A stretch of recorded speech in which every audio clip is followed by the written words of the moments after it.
Collapse करना कोई बांग्लादेश की बैटिंग से सीखे कि अब तो अखीर ही होगी। 14 रन के ऊपर 5 आउट इनकी हो गई। टी से पहले तक इतने स्ट्रॉन्ग हो गया। India versus Bangladesh second test match Mirpur में खेला जा रहा है।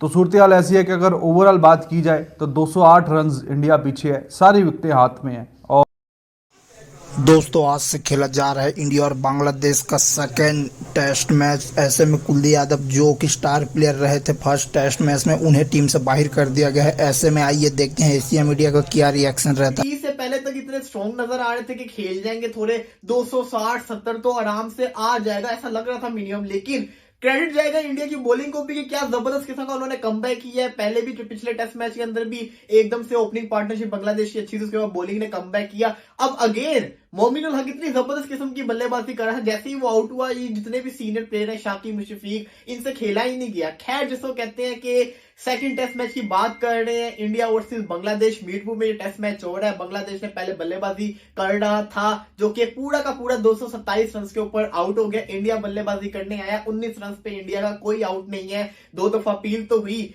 दो दफा रिव्यू भी लिए गए, लेकिन दोनों दफा जिसको कहते हैं कि ना बचे रहे, इंडिया के बल्लेबाज बचे रहे। राहुल और गिल इस वक्त खेल रहे हैं। बात करें टेस्ट मैच की तो भाई तारीफ करनी बनेगी कि जिसको कहते हैं अश्विन हो गए, उमेश यादव हो गए।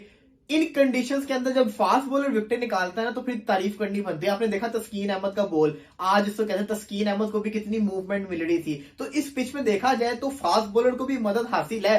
स्पिनर बांग्लादेश की जो पिचेस होती है वो फेमस होती है स्पिन के लिए, स्पिन में तो मदद मिल रही है। शाकिब एक एंड से बॉलिंग कर रहा था, दूसरी तरफ अश्विन ने विकेट निकाली, अक्षर पटेल को कोई विकेट नहीं मिली। लेकिन एक और तरफ अगर आप देखो तो तस्कीन अहमद को भी मदद मिल रही थी बॉलिंग के अंदर। उसका मतलब है कि तस्कीन अहमद हो गया और कोई दूसरा फास्ट बॉलर हो गया, वो जोर लगाएंगे। लेकिन जो मुझे चीज समझ नहीं आई वो ये थी कि कुलदीप यादव जो कि मैन ऑफ द मैच था पिछले मैच का, उसको आज नहीं खिलाया। भाई अगर आपने एक फास्ट बॉलर खिलाना था एक और, तो भाई आप जिसको कहते हैं अक्षर पटेल को बिठा देते। कुलदीप यादव जिसको कहते हैं बैटिंग भी कर लेता, उसने पिछले मैच में बैटिंग भी की हुई है, 48 रन उसने मारे थे। बॉलिंग उसने जिसको कहते हैं मैन ऑफ द मैच बना था, इतनी उसने विकेट दी थी, उसको बिठा दिया। ये मुझे जिसको कहते हैं ना मोनोपोली इनकी समझ नहीं आती कि क्या चक्कर है, क्यों ये लोग करते हैं। खैर जिसको कहते हैं जो बॉलर खिलाया उसने विकेट तो ली, 2 विकेट तो ली, लेकिन फिर भी उसको भी खिलाते, अक्षर पटेल को निकाल देते। लेकिन जो भी है वो अब टीम मैनेजमेंट ज्यादा बेहतर जानते हैं। अगर आज के दिन की बात करें तो बांग्लादेश जिसको कहते हैं कि स्ट्रॉन्ग स्टार्ट के बाद एकदम से कोलैप्स करके इनकी आदत है करना। खैर इंडिया का जिसको कहते हैं ना बड़ी स्ट्रॉन्ग किस्म की पोजीशन हो चुकी हुई है। अगर मैं बात करूं आज के दिन की, आज का दिन किसके नाम हुआ, तो ऑब्वियसली आज का दिन इंडिया के नाम ही हुआ है। और ये टेस्ट मैच में इंडिया दोबारा से कहते हैं ना, अगर तो इंडिया ने 350-400 रन बना दिए और बांग्लादेश आ गए, तो बांग्लादेश मेरे ख्याल से 50 या 100 रन का टारगेट देगी, ज्यादा से ज्यादा टारगेट नहीं दे सकती क्योंकि बांग्लादेश ने रन तो बनाया नहीं। हाँ अगर बांग्लादेश की कल बॉलिंग ने कुछ कर दिया इंडिया को, जिसको कहते हैं 227 रन भी नहीं करने दिए, फिर ये टेस्ट मैच बड़ा मजे का होने वाला है, फिर बड़ा मजा आएगा। लेकिन फिलहाल जो लग रहा है कि बांग्लादेश जिसको कहते हैं काफी नीचे चला गया अच्छे स्टार्ट के बाद। और दूसरी तरफ देखा जाए इंडिया की, तो इंडिया की बॉलिंग जिसको कहते हैं ना इस सीरीज के अंदर बड़ी जबरदस्त किस्म की परफॉर्मेंस दिखा रही है और बल्लेबाजी तो दिखाई रही है। गिल की सेंचुरी, पुजारा की सेंचुरी, 2 सेंचुरियां तो आ चुकी हुई है। लेट्स सी देखते हैं क्या होगा। फिलहाल देखा जाए तो नो डाउट इंडिया जिसको कहते हैं टेस्ट मैच में स्ट्रॉन्ग ग्रिप के साथ खड़ी हुई है। दूसरी तरफ जिसको कहते हैं रमीज राजा को रिमूव कर दिया गया, नजम सेठी बन चुके पीसीबी के चेहरे। पाकिस्तान का स्क्वाड भी जिसको कहते हैं आ चुका हुआ है। सेफ हैंड खेला, गुलाम जिसको कहते हैं उसको लेकर आगे लड़के को, लेकिन जब उसको लाना था तब उसको खिलाया नहीं। जब जिसको कहते हैं जो बंदा पीक की फॉर्म में होता तब उसको टीम में रखते नहीं, और फिर वैसे रख लेते। मीर हमजा जो कि एक अच्छा लड़का बॉलिंग करता है, उसको नहीं रखा जा रहा टीम के अंदर, समझ से बाहर है। हसन अली वापस आ चुके हुए हैं, फहीम अशरफ को जिसको कहते हैं ड्रॉप कर दिया गया। तो चेंजेस तो हुए हैं, लेट्स सी देखते हैं कहां तक ये चेंजेस कितनी मदद पाकिस्तान को करते हैं। नसीम शाह के भी जिसको कहते हैं फिट हो चुके हुए, हारिस रोफ जिसको कहते हैं बाहर हो चुके हैं, वो अभी तक फिट हुए नहीं है। उनकी शादी भी आ रही, सुनने में आएगी उनकी शादी भी है कुछ ही दिनों के अंदर। तो लेट्स सी देखते हैं क्या होगा। टेस्ट सीरीज शुरू हो रही है, न्यूजीलैंड पाकिस्तान के अंदर 19 साल के बाद आ चुका हुआ है। तो इस पर भी बात करेंगे आने वाली वीडियोस में इंशाल्लाह। थोड़ी देर बाद दोबारा हाजिर होंगे, तब तक के लिए अल्लाह हाफिज। तो सूरत हाल ऐसी है कि अगर ओवरऑल बात की जाए तो 208 रन इंडिया पीछे है, सारी विकेटें हाथ में है। और अभी 19 पे कोई खिलाड़ी भी आउट नहीं है। बीच में 1-2 क्लोज कॉल्स थी, एक दफा आउट भी दे दिया था अंपायर ने। वो शकीब की गेंद पे एलबीडब्ल्यू आउट दे दिया था, तो रिव्यू पे जाके बचे हैं। और काफ़ी थोड़ा स्ट्रगल कर रहे थे। गिल फिर भी कंपैरेटिवली बेहतर है, एक आधा हल्का फुल्का जरा ऐसा वैसा शॉट लगा, बाकी छक्का भी मारा निकल के।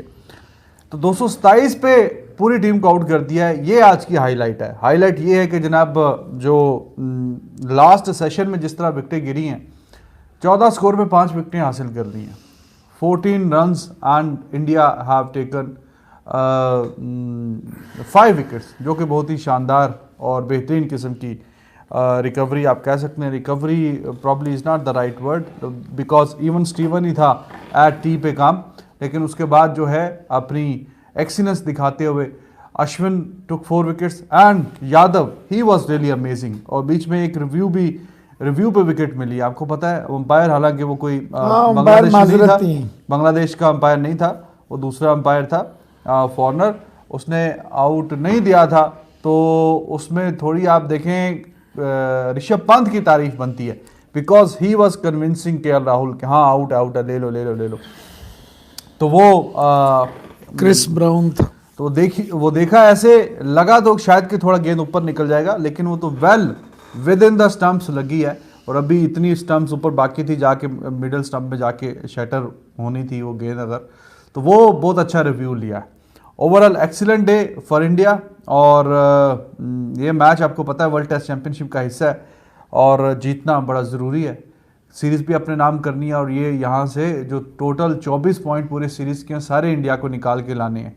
और फिर ही आगे जो है इम्कानात और भी रोशन हो जाएंगे, क्योंकि ऑस्ट्रेलिया जब आएगी तब तक ये वाले जो मैचेस हैं ये क्रूशल है। ये दोनों मैचेस आपको जीतने थे, तो जो कि अच्छी बात हो जाएगी इंडिया के पर्सपेक्टिव्स के लिए। मैच अभी बहुत बाकी है, लेकिन आज के दिन बहुत ज़ाहिर है कि हावी रहा है।